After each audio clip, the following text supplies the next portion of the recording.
Qartë. Zoti Gucati, kush pritet të dëshmojnë në vijim? Unë nëse s'gaboj, nëse mujt jemi shumë i sakt, ditën e hënë do dëshmoj ish shefi i NATO-s, që do të vjen dëshmoj, Clarki, ish komandanti i fuqisë më të madhe botërore të NATO-s, Clarki, dhe ato besojmë që edhe Clarki do të jetë një bombë e madhe për gjykatën speciale. Ne mezi shpresojmë që ta ndëgjojmë dëshminë e Clarkut, i cili ka qenë dora e djathtë e Kosovës dhe dora djathtë të Hashim Thaçit, dhe kështu besoj se Clarki do të jetë një bombë shumë e madhe për gjykatën speciale, ku do t'i demanton gjitha ato që ka shflit deri më sot nga dëshmitarët të tjerë, të cilët kanë gënjur apo kanë rrejt në gjykatë, dhe gjitha ato provat e prokurorisë do të hidhen poshtë, të prokuroria ka qenë e njashme. Unë kam rrezikin dhosh zot që kjo gjykatë mos jetë gjykatë politike, të jetë gjykatë tamam e drejtësisë, të ndan drejtësinë dhe mos jetë gjykatë politike. Vetëm kjo është frika jonë, që ne kemi frikë nga kjo gjykatë që mos jetë politike. Po nëse është politike, siç keni frikë ju, nga kush imponohet? Gjykata mund të imponohet me sinqeriteti më të madh, sepse unë vetë kam vujt burrin atë gjykatë, vetë kam qenë dënuar në gjykatë politikisht, më thon, mund të imponohet nga Leku, se në gjykatë financojnë shumë shtete dhe ka shumë para e gjykatës, si thojmë ne, ka shumë euro. Mbahet me miliona euro shkrihen aty në gjykatë, dhe kjo është ky rrezik i jonë i madh, se ajo gjykatë financohet nga shumë shtete dhe ajo gjykatë ka shumë parë, shumë lek, dhe është rrezik i madh se po të them që mund të jetë gjykatë politike. Kur përfundon dëshmia e zyrtarëve të lartë, ish zyrtarëve të lartë amerikanë, dhe kur do të kemi një vendim për sa i përket ish luftëtarëve? Procesi do të përfundon me 22 dhjetor këtij viti. Përfundon. Dëshmia e zyrtarëve të lartë amerikanë përfundon, nëse s'gaboj duke nga data 19 këtij muaji. Përfundon, apo e gjithë procesi do të përfundon me 22 dhjetor, dhe verdikti mund pritet prej 60 ditëve deri në 90 ditë. Kështu që ka morsi, fillimi i morsit dhe puni i morsit, ne presim një verdikt pozitiv gjithmonë, duke lutuar dhe duke shpresuar shumë dhe duke besuar shumë, nëse ka diku një Zot që ekziston një Perëndi, atë Perëndia do të jetë në anën tonë dhe gjithmonë në anën e të vërtetës, jo vetëm në anën që unë kam dëshirë, po gjithmonë në anën e të vërtetës, dhe shpresoj se pranverë ne do ta besojmë bashkërisht me gjithë shqiptarët në rrugën toksor ku gjenden, festën e madhe që do të vinë ata në Kosovë apo edhe në Shqipëri, pse jo mos vinë në Tiranë, zbresin dhe ta festojmë bashkërisht këtë fitore të madhe që do të lirohen nga burgi ata. Qartë. Zoti Gucati, ju keni protestuar, keni marshuar, keni dërguar mesazhe në Prishtinë, kryeqytet në Tiranë së fundmi. Si kanë shërbyer këto protesta, këto marshime, këto mesazhe për atë që po ndodh në tribunalin e Hagës?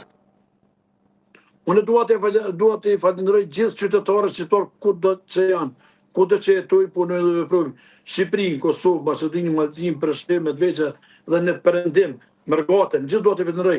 Kanë qenë 3 protesta që shumë rrallë më një manë mend dikush, që kanë qenë protesta as të mëdha. Në Shqipëri kanë qenë mbi 82.000 vetë gjithmonë me raportet policore. Në Kosovë kanë qenë mbi 47.000 në sheshin e Prishtinës, dhe në Den Haag kemi qenë mbi 11.500. Ne tash kemi protestën e radhës në Strasburg me datën 16 këtij muaji në ora 13, ku do të shkojmë protestojmë para Këshillit të Evropës, ku pikërisht në atë vend është bërë një rezolut nga një njeri i shmendur si dikmorti, i cili i mashtroi apo i tradhtoi mbi 200 e kusur deputet e ca deputet që ta votojnë një rezolut kundër ushtrisë ndar Kosovës, dhe ne pikërisht aty do të protestojmë, dhe secili deputet do t'ia dërgojmë ka një letër që do t'ju dërgojmë që kolegët ju kanë gabuar pse kanë votuar në gjykatë të njashme, vetëm për një etni apo vetëm për një pjesë të shtetit Kosovës, vetëm për shqiptar.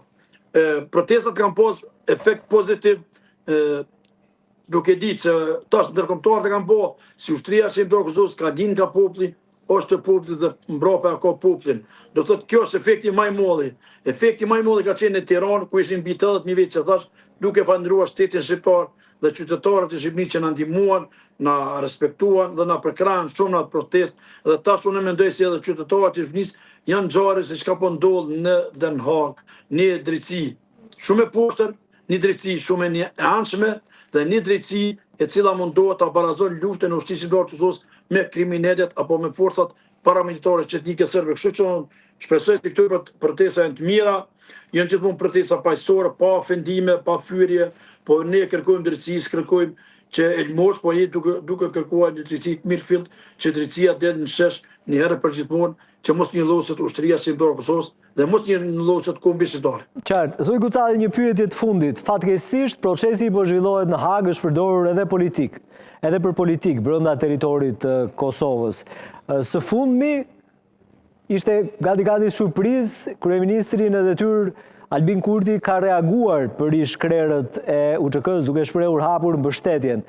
E shikon si një qëndrim as pak koherent?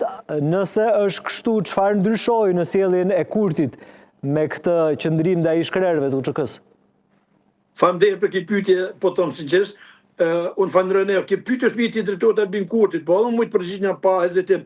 Albin Kurti kam thonë gjithmonë në gjitha mediat të Kosovës dhe Shqipërisë. Albin Kurti UÇK-n e dën vetëm me moje të gjuhës, jo me zemër dhe me shpirt.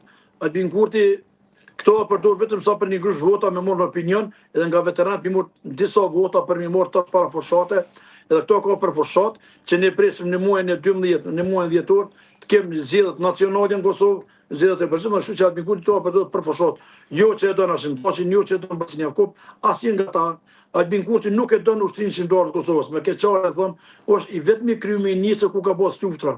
Kroaci, Bosnjë apo tash Maqedonia te ne, i vetmi kryeminist që nuk e don ushtrinë shqiptare të Kosovës. Juve shifni në Kroaci, kryeministi i Kroat çka bën për luftëtorët vet. Ky Albin Kurti që 5 vite, po ju them me sinqeritet më të madh, mundi të vini në zyrën time. Asnjëherë s'ka qenë në zyrën e organizatës së të luftës. Albin Kurti asnjë mbajtje të luftës nuk e ka çuar jashtë vendi me sheru. Albin Kurti asnjë non të dëshmorit apo një bashkëshortë të dëshmorit nuk e ka çuar ne i them në boja në rehabilitim për me çu në rehabilitim asnjë.